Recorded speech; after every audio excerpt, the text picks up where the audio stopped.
In June 1940, after France fell, Wehrmacht strategic planners presented Adolf Hitler with a comprehensive plan for a unified grand strategy: concentrate all resources on defeating Britain through invasion or blockade before considering other operations.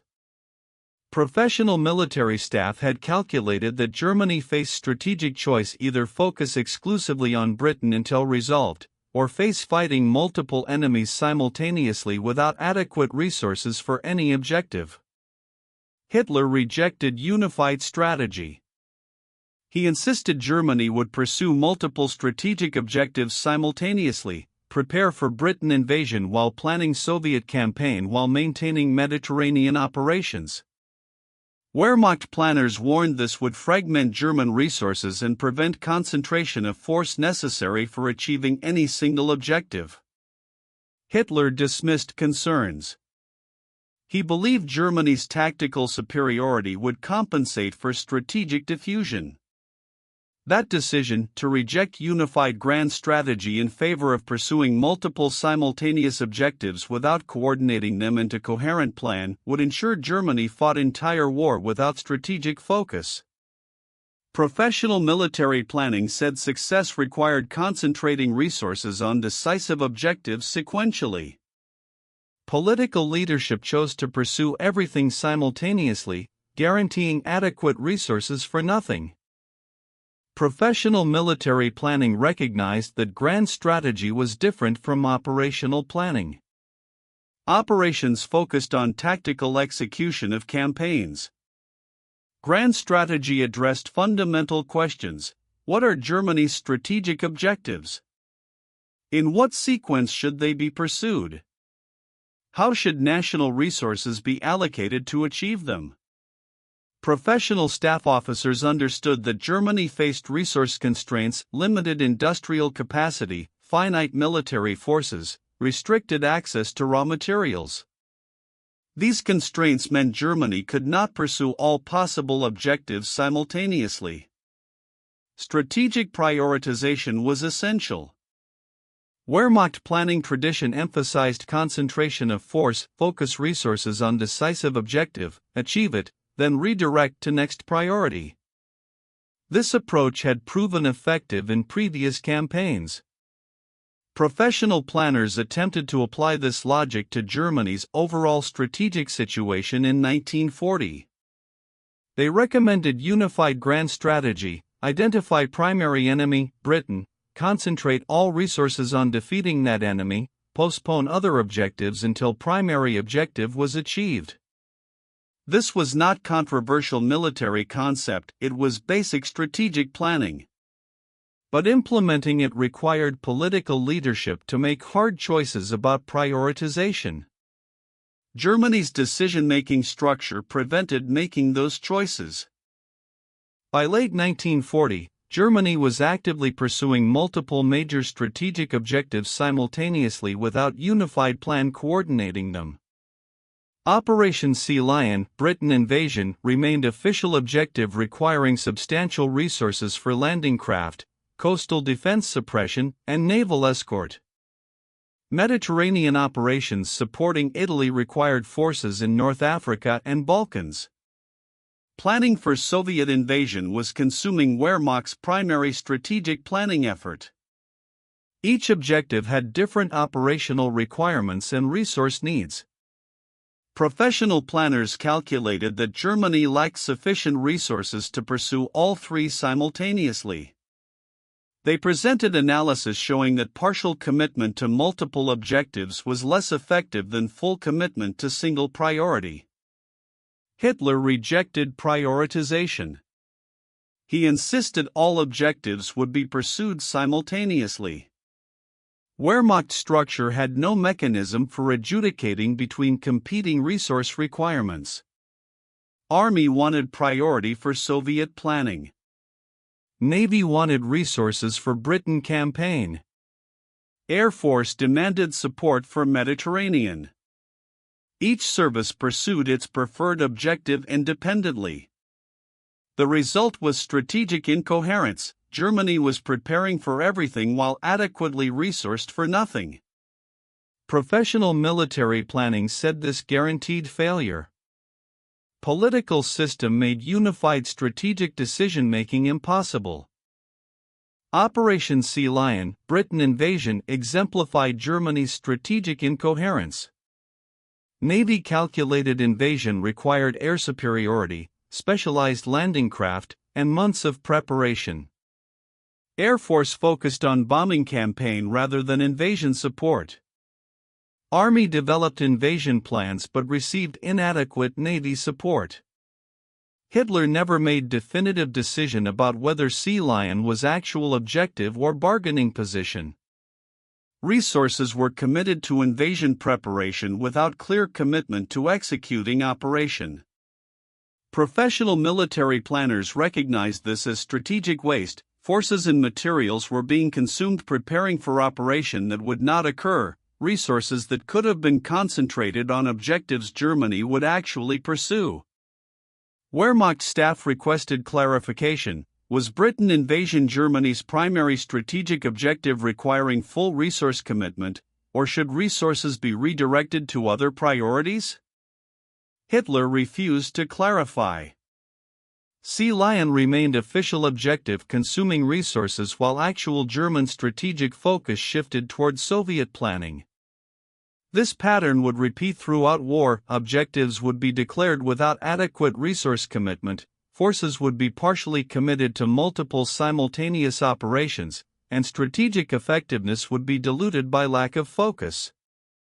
The inability to make hard prioritization decisions was already visible in 1940.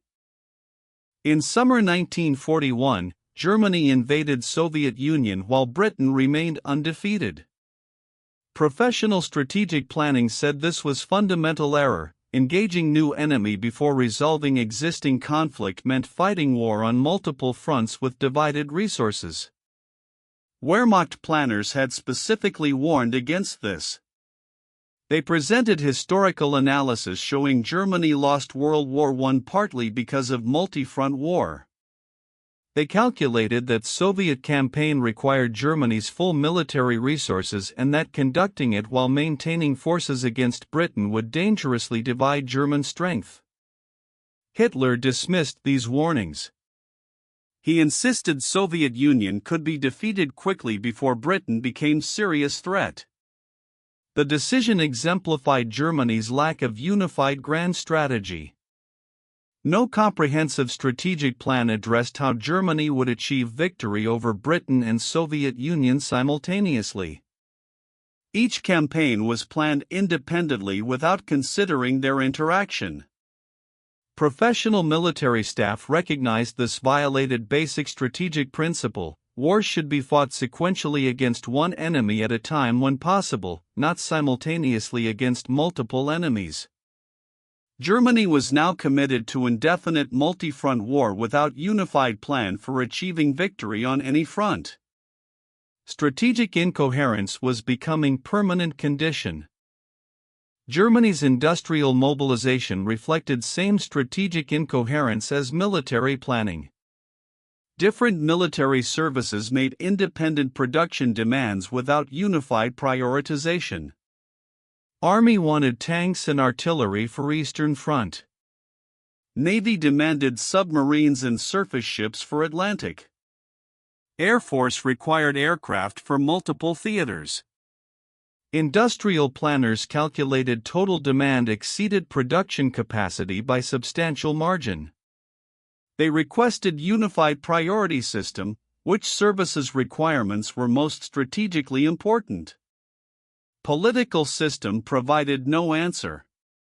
Hitler made individual production decisions based on immediate concerns rather than long-term strategic priorities.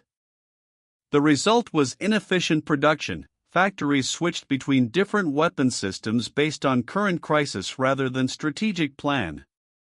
Professional industrial planners recognized this wasted resources through inefficiency and prevented optimization. They presented proposals for unified armament strategy coordinating production with strategic objectives. Proposals were never implemented. Germany fought entire war without coherent industrial strategy linking production priorities to military objectives. Economic mobilization was as fragmented as military strategy. This was not result of inadequate planning expertise. Professional industrial staff understood optimization. It was result of political structure that prevented strategic prioritization decisions necessary for unified planning. German commitment to Mediterranean theater exemplified strategy drift without unified planning. Italy's failures in Greece and North Africa required German intervention. Wehrmacht committed forces to Mediterranean despite having no strategic plan for how Mediterranean operations would contribute to defeating Britain or Soviet Union. Professional military analysis questioned Mediterranean strategic value. Capturing Suez or Middle East oil would not force Britain to surrender and would not affect Soviet campaign. Resources committed to Mediterranean were diverted from operations that had clearer strategic purpose. Wehrmacht staff calculated that divisions fighting in North Africa and Greece could be fighting in Soviet Union where they might be decisive. Hitler never articulated coherent strategic rationale for Mediterranean commitment beyond supporting Italy. The theater became permanent resource drain without clear connection to Germany's primary strategic objectives. This was pattern. Germany would commit forces to secondary theaters without unified strategic plan explaining how those commitments advanced overall war aims. Professional planners recognized this as strategic incoherence. Resources were being dispersed across multiple theaters without coherent theory about how those dispersed operations would achieve victory. But political system provided no mechanism for strategic prioritization that would concentrate resources on decisive objectives. German military structure included three independent services: Army, Heer, Navy, Kriegsmarine, and Air Force, Luftwaffe, each with separate command structure reporting directly to Hitler. Professional military planning recognized this created coordination problems. Services developed independent strategic plans without unified direction. Army planned Eastern Front operations. Navy planned Atlantic campaign. Air Force planned strategic bombing and tactical support missions. No unified command structure coordinated these separate service strategies into coherent grand strategy. Wehrmacht High Command, OKW, theoretically provided unified direction, but Hitler used it selectively and prevented it from exercising real strategic authority. The result was three services fighting separate wars without unified plan. Professional staff officers at OKW attempted to create coordinating mechanisms. They proposed unified strategic planning process where service plans would be evaluated against common strategic objectives and resources allocated based on strategic priorities. Hitler rejected unified command structure. He preferred maintaining separate service chains reporting directly to him, giving him personal control over all strategic decisions. This prevented creation of unified grand strategy because no institution had authority to prioritize between competing service demands. Strategic incoherence was built into command structure. Professional military expertise about unified command was prevented from implementation by political leadership's insistence on personal control over all strategic decisions. Barbarossa planning revealed fundamental absence of unified grand strategy. Wehrmacht developed comprehensive operational plan for invading Soviet Union. But professional planners identified critical gap. Plan did not define what constituted victory or how Soviet defeat would be achieved. Was objective Moscow capture? Destruction of Soviet field armies? Occupation of specific territory? Economic resource seizure? Different objectives required different operational approaches and force allocations. Wehrmacht staff requested strategic guidance from political leadership. What was Germany trying to achieve in Soviet Union and how would achievement be measured? Hitler provided no clear answer. He mentioned multiple objectives: Moscow, Leningrad, Ukraine resources, Caucasus oil, without prioritizing them or explaining how their capture would force Soviet surrender. Professional military planners recognized this was strategic incoherence at operational level. Germany was launching largest campaign in history without unified concept of what success looked like or how it would be achieved. Field commanders would face competing objectives without strategic guidance about priorities. Resources would be divided between multiple goals without clear determination of which mattered most. This was not inadequate operational planning, tactical execution was comprehensively planned. It was complete absence of grand strategy, no unified theory about how Barbarossa would contribute to overall German victory or what strategic end state it was supposed to achieve. Summer 1942 German offensive in Soviet Union exemplified strategic drift. Wehrmacht planned simultaneous operations towards Stalingrad in Caucasus oil fields, objectives in different directions requiring divided forces. Professional military planners questioned whether Germany had resources for both. They recommended concentrating forces on single decisive objective. Hitler insisted both objectives would be pursued simultaneously. As operations developed, forces were repeatedly shifted between Stalingrad and Caucasus, preventing concentration at either location. Field commanders reported neither operation was adequately resourced. Professional assessment was that focusing on single objective would have been more effective than dividing forces between two. By autumn, both operations had stalled. Stalingrad became attritional urban battle consuming forces. Caucasus advance stopped short of oil fields. Wehrmacht staff calculated that unified strategic focus on either objective might have achieved success, while simultaneous pursuit of both achieved neither. This was pattern established in 1940 continuing into 1942. Germany pursued multiple objectives simultaneously without unified plan prioritizing resources. Professional military planning repeatedly recommended strategic concentration. Political decision-making consistently refused prioritization. The cost was accumulating. Every campaign suffered from resource fragmentation caused by absence of unified grand strategy determining what Germany was actually trying to achieve. Germany's submarine campaign in Atlantic competed directly with Eastern Front for resources. Professional naval planners calculated that increased U-boat production could potentially isolate Britain through commerce warfare. But submarine construction required industrial capacity and raw materials needed for Eastern Front tank and artillery production. Wehrmacht staff requested strategic decision: was Atlantic campaign or Eastern Front Germany's priority? Which objective was more likely to force enemy surrender?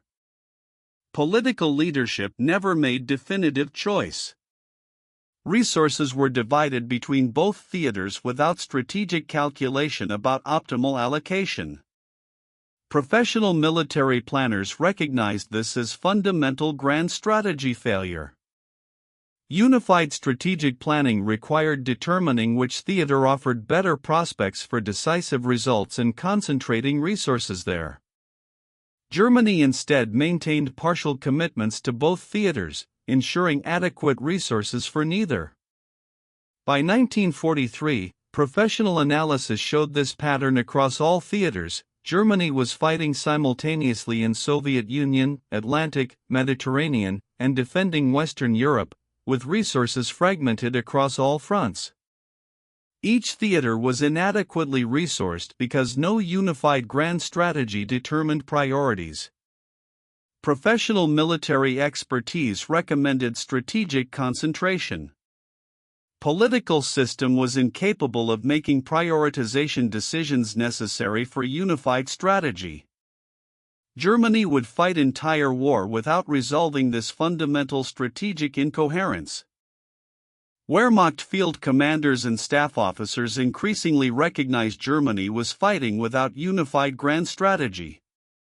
Professional military officers understood that tactical excellence and operational skill could not compensate for strategic incoherence.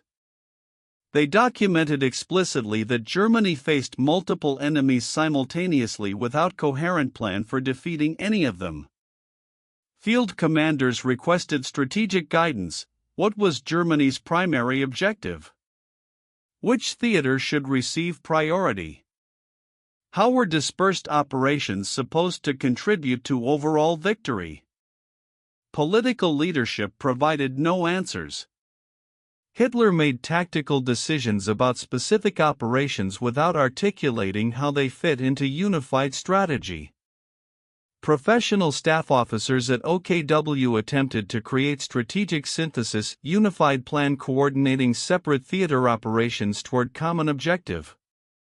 These attempts failed because political structure prevented strategic prioritization. Officers who raised concerns about strategic incoherence were dismissed as defeatist. Wehrmacht had professional military expertise to develop unified grand strategy.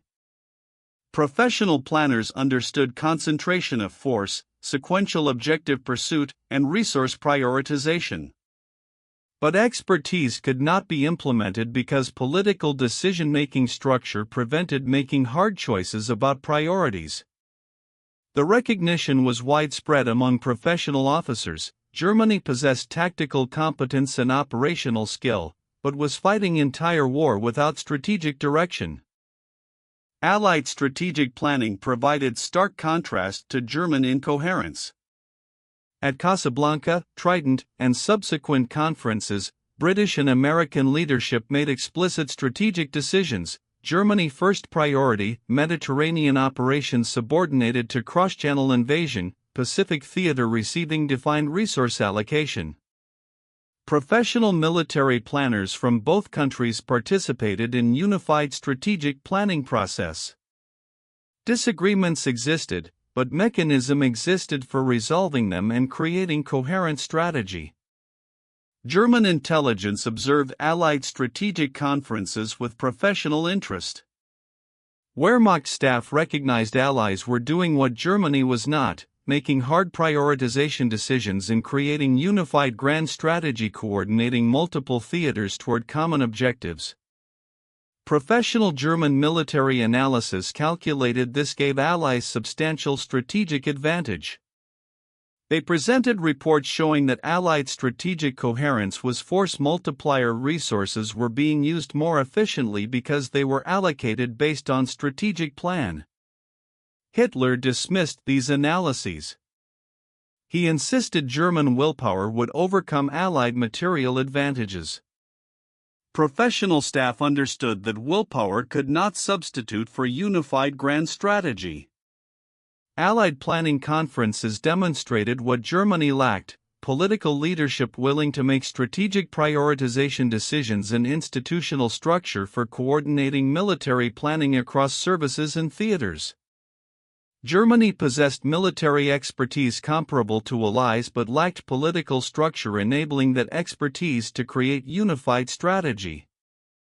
Military historians analyzing German strategy consistently examine counterfactual: what if Germany had developed unified grand strategy in 1940? Professional military planning expertise existed. Wehrmacht staff understood concentration of force and sequential objective pursuit. If political structure had enabled unified strategic planning, making explicit decisions about whether Britain or Soviet Union was primary enemy, allocating resources based on strategic priorities, coordinating service plans toward common objectives, German military effectiveness would have been substantially improved. The counterfactual is not about German victory, which Allied resources ultimately made improbable. It is about military efficiency. Germany fought war with fragmented resources, competing objectives, and no strategic coordination. Unified grand strategy would not have created resources Germany lacked, but would have used existing resources more effectively by concentrating them on sequential priorities rather than dispersing them across simultaneous objectives. Professional analysis calculates that strategic coherence would have made each German campaign more effective by ensuring adequate resources and clear objectives. Germany did not lack professional military expertise about grand strategy. Wehrmacht staff officers understood strategic planning thoroughly. Germany lacked political structure willing to make hard prioritization decisions and subordinate political preferences to strategic necessities. The cost was measurable. Germany fought entire war without strategic focus that professional military planning said was essential for effective use of limited resources. When historians assess German strategic failures, absence of unified grand strategy appears as fundamental flaw underlying specific operational mistakes.